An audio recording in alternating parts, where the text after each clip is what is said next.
오늘은 로마서 11장 33절부터 36절까지의 말씀을 함께 묵상해 보도록 하겠습니다. 말씀을 봉독해 드리죠. 깊도다. 하나님의 지혜와 지식에 풍성하며 그의 판단은 헤아리지 못할 것이며 그의 길은 찾지 못할 것이로다. 누가 주의 마음을 알았느냐? 누가 그의 모사가 되었느냐? 누가 먼저 들여서 갚으심을 받겠느냐? 이는 만물이 주에게서 나오고 주로 말미암고 주에게로 돌아갑니다. 그에게 영광이 세세에 있을지어다. 아멘. 33절부터 36절까지 말씀을 봉독해 드렸습니다.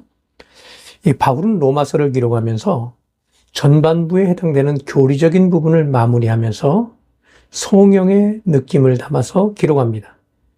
하나님의 지혜는 그분의 통치 원리라고 할 수 있고 지식은 그를 뒷받침하는 구체적인 지적인 능력을 가르친다고 할 수 있습니다. 바울은 이런 하나님의 지혜와 지식의 풍성함에 관해서 말하면서 깊도다라는 말로 시작하고 있습니다. 그렇습니다. 하나님의 세상을 향한 계획은 우리의 상상보다 깊은 뜻을 가지고 있습니다. 어떤 이들은 마치 하나님의 뜻을 온전히 이해하고 있는 것처럼 말하지만 실제로 그 깊이는 사람들이 이해할 수 있는 수준이라고 할 수 없습니다. 바울은 하나님의 판단은 헤아리지 못할 것이라고 말씀하고 있는데 여기서 판단은 헬라어로 크리마타로서 이는 정죄나 심판의 의미보다는 어떤 일에 대한 결정을 의미하는 단어라고 할 수 있습니다. 또한 그분의 길도 찾지 못할 것이라고 말씀하시는데 여기서 말하는 길도 헬라어로는 호도이로서 하나님의 작정하심과 행하심 혹은 다스리심과 관련된 단어로 위의 말씀을 종합해 보면 하나님의 계획과 작정하심에 대해서 우리의 지혜와 지식으로는 도저히 찾을 수 없음을 말합니다.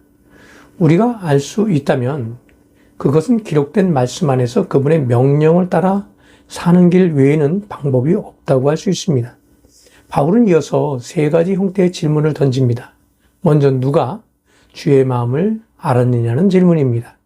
모든 세대에 걸쳐서 사람들은 자기의 눈에 좋은 대로 행했습니다. 그들이 하나님의 뜻과 계획에 대해서 의식하고 그분의 마음을 알려고 하기보다는 오히려 그분의 눈을 피해 도망하기에 바빴습니다. 그들은 아담과 가인처럼 하나님의 눈을 피해 숨고 또한 바벨탑을 지어 심판을 면하고자 했습니다. 지금도 사람들은 하나님의 마음을 알고 다가가기보다는 오히려 그분의 눈을 피해 달아나려 하고 있습니다. 이어서 누가 그의 모사가 되었느냐고 묻습니다. 사람들은 자신이 세운 계획이 하나님을 기쁘시게 할 것이라고 생각합니다. 그리고 그것을 성취하기 위해 힘씁니다. 그러나 이 문제는 잘 생각해 볼 필요가 있습니다. 왜냐하면 사람들의 계획은 대부분 하나님이 원하시는 것과는 다른 모습으로 드러나기 때문이죠. 바울은 누구도 그들의 생각과 지혜로 하나님을 기쁘시게 할 수 없다는 사실에 대해서 말합니다. 또한 누가 주께 먼저 드려서 갚으심을 받겠느냐고 말합니다. 그렇습니다.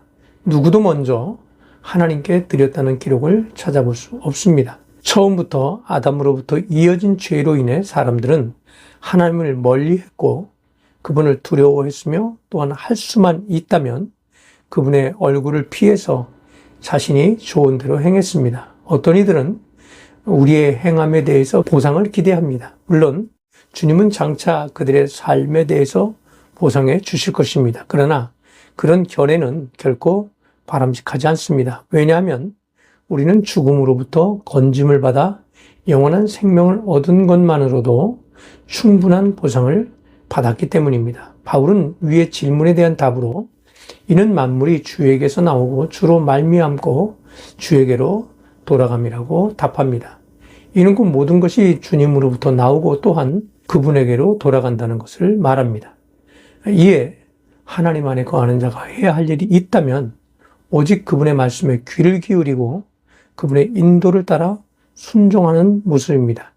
그것은 그리스도인에서 할 수 있는 최상의 모습이라고 할 수 있습니다.